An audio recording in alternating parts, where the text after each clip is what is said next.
तो स्टूडेंट्स, आज हम लोग करने वाले हैं एमसीक्यू सीरीज का वीडियो नंबर 3, जहां पर हम इंडियन डेमोक्रेसी चैप्टर का जो एमसीक्यू प्रोबेबल रहेंगे that one we will solve. ठीक है, सो लेट अस स्टार्ट। पहला क्वेश्चन आपको शायद स्क्रीन में दिखाई दे रहा होगा कि when did the Labour Party come to power in Britain, leading to the sending of the cabinet mission of India? कब लेबर पार्टी जो कहां पर आई थी? ब्रिटेन में आई थी, जिसने कैबिनेट मिशन को भेजा और तभी आप मान सकते हैं कि कॉन्स्टिट्यूएंट असेंबली की एक सेटअप होती है। भारत में कॉन्स्टिट्यूशन की बनाने की जो प्रक्रिया है शुरू हो जाती है। So that is 1945। ठीक है, नेक्स्ट कहा गया कि कॉन्स्टिट्यूएंट असेंबली के परमानेंट प्रेसिडेंट कौन थे। ठीक है, ध्यान से शब्द को देखिएगा, टेम्पररी नहीं पूछा, परमानेंट प्रेसिडेंट पूछा था। तो permanent president was doctor Rajendra Prasad and Sachchidanand Sinha was the temporary president. ठीक है, नेक्स्ट क्वेश्चन क्या बोला कि on which date was the Indian constitution adopted? Indian constitution कब अडॉप्ट किया गया था? तो इट वाज 26 नवंबर 1949 और 26 जनवरी जिस दिन हम लोग रिपब्लिक डे सेलिब्रेट करते हैं, कॉन्स्टिट्यूशन केम इनटू फोर्स। ठीक है, इसका मतलब क्या है? उसी दिन से पूरे देश में कॉन्स्टिट्यूशन लागू हो गया था। क्लियर? नेक्स्ट अभी हम लोग देखेंगे स्टेटमेंट बेस्ड क्वेश्चन। कुछ स्टेटमेंट होगा, वो आपको पढ़ने हैं, उसका मीनिंग समझना है, देन आपको आंसर टिक करनी है। बोला correct statement about the drafting committee. Drafting committee के बारे में कुछ करेक्ट स्टेटमेंट बताइए of the Indian constitution. It was constituted on 29 August 1947। Correct है। Doctor B R Ambedkar was the chairman of drafting committee, ये भी करेक्ट है। सो दोनों स्टेटमेंट मेरा सही है, बोथ 1 और 2 मेरा आंसर हो जाएगा। ठीक है, next assertion reasoning based question. Assertion क्या है कि Indian federation is not a prototype of US federation. बात बिल्कुल सही है कि Indian federation is not a prototype of the US federation. US federation के जैसा इंडियन फेडरेशन नहीं है। ठीक है, the word federation is explicitly mentioned in the Indian constitution. बिल्कुल नहीं, इंडियन कॉन्स्टिट्यूशन में फेडरेशन वर्ड मेंशन नहीं है। सो मेरा ऑप्शन क्या हो जाएगा कि ए सही है बट आर इज फॉल्स, सी। ठीक है, नेक्स्ट क्या बोला गया है? The president of India is part of the Indian parliament. बिल्कुल सही। Indian parliament consist of Lok Sabha and Rajya Sabha only. The पहला स्टेटमेंट अगर सही है तो दूसरा स्टेटमेंट गलत होगा। क्यों? दूसरा स्टेटमेंट बताया जा रहा है कि लोकसभा एंड राज्यसभा ओनली शब्द है, कि पार्लियामेंट का सिर्फ यही 2 पार्ट है। नहीं, पार्लियामेंट के पार्ट इंटीग्रल पार्ट है प्रेसिडेंट, उनके बिना पार्लियामेंट का कोई भी कानून पास नहीं होता। ठीक है, सो ही इज द और she is the integral part of Indian parliament. तो ए सही है बट आर सही नहीं है। ठीक है, moving ahead.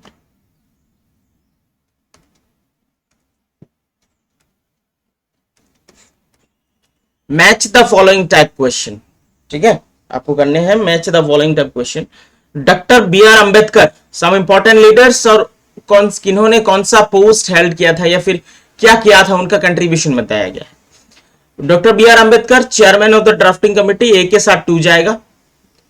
Rajendra Prasad was the permanent president. A two B 1, ध्यान से देखिए, ए टू बी 1 जहां पर है वही मेरा ऑप्शन है। ए टू बी 1, ए टू सिर्फ ए में ही, दैट्स इट, अपना ऑप्शन मिल चुका है। सच्चिदानंद Sinha was the presided the first sitting of Constituent Assembly and Pandit Nehru put forwarded the objective resolution। बाद में वही अडॉप्ट किया था कॉन्स्टिट्यूएंट असेंबली में, जो रिफ्लेक्ट होता है आपका कहां पर? Preamble of the Indian, preamble to the Indian constitution में रिफ्लेक्ट होता है objective resolution put forward by Pandit Nehru. ठीक है, नेक्स्ट कौन सा स्टेटमेंट इंडियन फेडरल कैरेक्टर को सही ठहराता है? Which of the following statement about the federal characteristics of Indian parliament system are true? पहला बताया गया कि India is referred to as a union of state. सही है, इंडिया यूनियन ऑफ स्टेट है, यह आर्टिकल 1 में ही बताया गया है, article 1 of the Indian constitution में बताया गया। Indian federal system is identical to that of USA. बिल्कुल नहीं। The central government in India is more powerful than in other federal state, सही है। The term federation is explicitly mentioned in the Indian constitution, बिल्कुल नहीं। सो यहां पर दो statement सही है, 1 एंड 3, तो ए मेरा करेक्ट ऑप्शन हो जाएगा।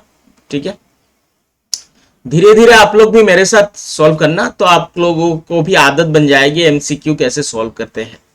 ठीक है, अच्छा। Who presided over the first sitting of constituent assembly, constituent पहला सिटिंग किसने प्रिसाइड किया था? Doctor Sachchidanand Sinha, who was also known as the temporary president, ठीक है, of constituent assembly. Chairman of drafting committee of Indian constitution कौन थे? Doctor B R Ambedkar. ठीक है, नेक्स्ट देखते हैं।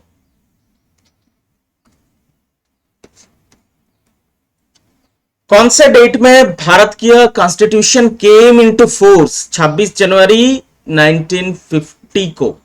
उसी दिन हम लोग सेलिब्रेट करते हैं हमारे देश में रिपब्लिक डे।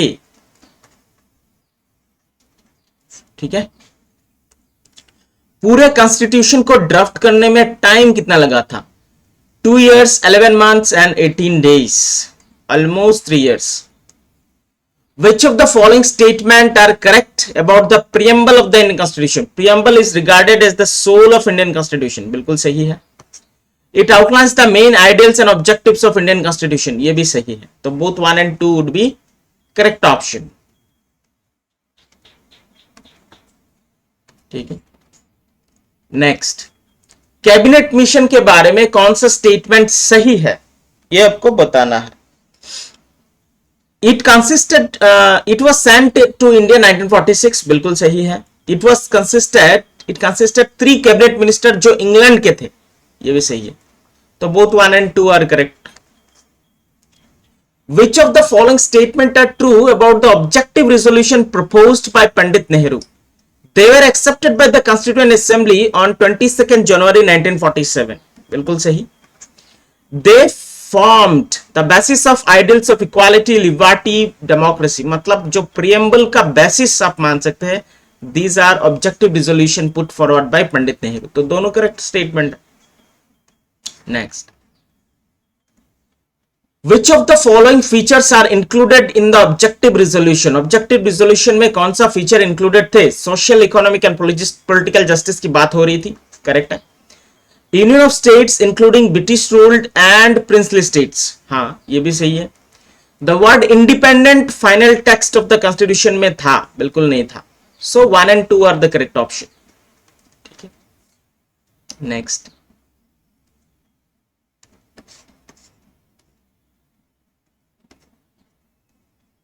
ओके, नेक्स्ट आपको बताना है कि the word federation has not been mentioned in the Indian constitution, बिल्कुल सही है।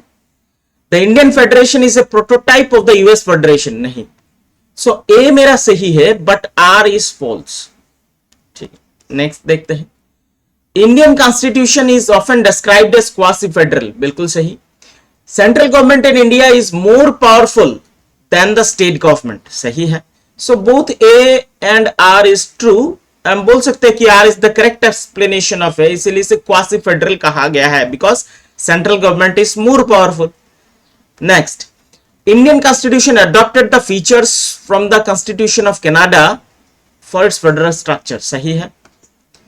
Canadian federation closely resemble the unitary structure of Indian constitution, बिल्कुल नहीं। मतलब क्या हुआ कि इंडिया ने जो कॉन्स्टिट्यूशन एडॉप्ट किया है उसमें कुछ फीचर्स, फेडरल फीचर्स कनाडा के हैं, बट पूरा यूनिटरी स्ट्रक्चर जो है वो कनाडा का नहीं है। ठीक है, सो ए मेरा सही है, आर फॉल्स है। आर मतलब रीजन फॉल्स है। ठीक है, नेक्स्ट देखते हैं। Okay, the governor of Indian states act as representative of the central government, पूरा सही। The appointment procedure of governor does not reflect the federal character of India, ये भी सही है। Both A and R true and R is the correct explanation of A, क्योंकि governor को directly central government appoint करते हैं and he acts as representative of the central government in each and every state, and while appointing the governor the state government does not have anything to say। ठीक है, next देख लेते हैं, match the following. देखिए, quasi federal का मतलब होता है फेडरल इन फॉर्म पर यूनिटरी इन कैरेक्टर। फेडरस जो शब्द है इसका मीनिंग होता है एग्रीमेंट या फिर ट्रीटी, ठीक है। कोऑपरेटिव फेडरेशन का मतलब हो गया आपका सेंट्रल और स्टेट का रिलेशनशिप एक दूसरे के ऊपर डिपेंडेंट है। सेंट्रलाइज्ड फेडरेशन का मतलब हो गया कि यूनियन ऑफ स्टेट्स। सो ए के साथ 2 जाएगा, बी के साथ 1 जाएगा, A2B1, A2B1 जिधर भी देखिए इधर भी है, ये दोनों में है। फिर सी के साथ आपका 4 जाएगा, सी के साथ 4। सो दैट्स ऑप्शन ए हमारा करेक्ट आंसर हो जाता है, ठीक है। नेक्स्ट क्वेश्चन देख लेते हैं। Which statement about the Indian Parliament are correct? क्या बोला गया कि Indian parliament consist of Lok Sabha and Rajya Sabha, सही है। ओनली शब्द नहीं बोला, अगर ओनली बोला होता तो ये सेंटेंस गलत हो जाता, ये स्टेटमेंट गलत हो जाता, बट ओनली बोला नहीं है। Yes, Lok Sabha and Rajya Sabha are the part of parliament. फिर president of India is part of Indian parliament, ये भी सही है। Both the statement 1 and 2 are correct. Indian parliamentary democracy is identical to that of England, बिल्कुल नहीं। Head of the state in India is hereditary, नहीं। Head of the state in India is indirectly elected. जैसे हमारे president जो है वो head of the state है, वो इनडायरेक्टली इलेक्ट होते हैं, इनडायरेक्टली इलेक्टेड, ठीक है। So 1 and 2 would be correct option, ठीक है। नेक्स्ट देखते हैं क्या कहा गया कि India is declared as a union of states in article 1 of the constitution. Article 1 में इंडिया को यूनियन ऑफ स्टेट कहा गया है, सही है। This reflects the federal nature of Indian political system. Article 1 में जो है ये इंडिया का फेडरल नेचर बताता है, बिल्कुल नहीं, ठीक है। इसका मतलब क्या है कि ये भी ट्रू है, फेडरल नेचर इंडिया में, federal nature Indian political system में फेडरल नेचर है, बट आर्टिकल 1 के वजह से ही फेडरल नेचर है, ये गलत है, ठीक है। सो हम यूनियन ऑफ स्टेट आर्टिकल 1 में जो लिखा हुआ है यूनिटरी फीचर है, फेडरल फीचर नहीं। स्टेटमेंट दोनों से ही है, but R is not the correct explanation of A, okay. The term quasi federal is to use to describe the Indian political system, सही है। Indian political system combines element of both federal as well as unitary system, दोनों सही है, and R is the correct explanation, ठीक है। Next, match the following देख लीजिए। Social justice का मतलब क्या होता है? ensuring fair treatment for all sections of the society. Economic justice, distribution of wealth and economic opportunities fairly, सबको मिलेगा। Political justice का मतलब equal access to political participation. Religious liberty का मतलब freedom to practise and propagate religion. तो इसका एकदम सीधा सीधा आंसर बन जाता है A1, B2, C3, D4, ठीक है। नेक्स्ट देखते हैं,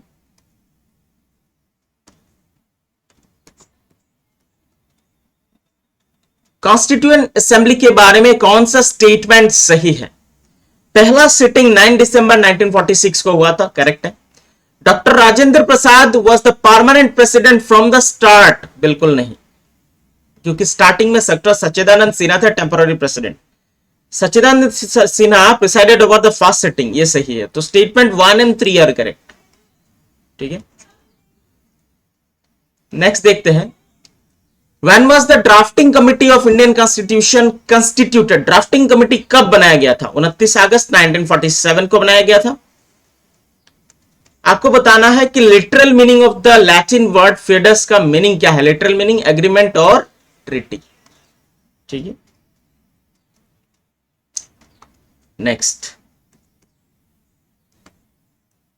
विच statement about the preamble of Indian constitution correct है? पहला, it is regarded as the soul of Indian constitution, बिल्कुल सही। It was proposed by Pandit Nehru, नहीं, पंडित नेहरू ने ऑब्जेक्टिव रिजोल्यूशन दिया था, ठीक है, बट प्रियम्बल प्रपोज नहीं किया था। It outlines the ideals of equality, liberty and fraternity, बिल्कुल सही। It has legal standing in the interpretation of constitution, नहीं, preamble is not enforceable by law.